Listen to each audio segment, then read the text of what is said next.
কেউ মুখস্থ করতে পারে নাই। কোরআন একমাত্র কিতাব, মাতৃভাষা নয়, অথচ মুখস্থ করেছে। এইরকম কোন কিতাবের নাম আপনার জানা আছে নাকি?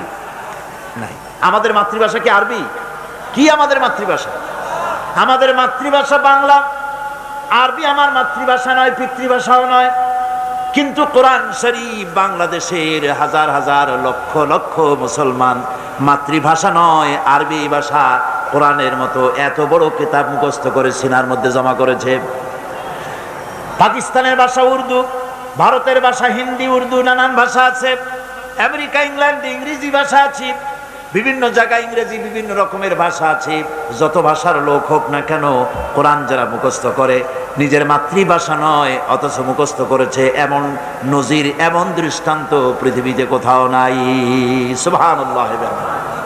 কোরআন হচ্ছে সেই কিতাব যা আল্লাহ পাক রাসূল করিম সাল্লাল্লাহু আলাইহি ওয়াসাল্লামের জীবনের জন্য একটা মুজিজা হিসেবে পৃথিবীর মানুষের কাছে রাসূলের মাধ্যমে পাঠিয়েছেন, গোটা বিশ্ববাসীর কাছে।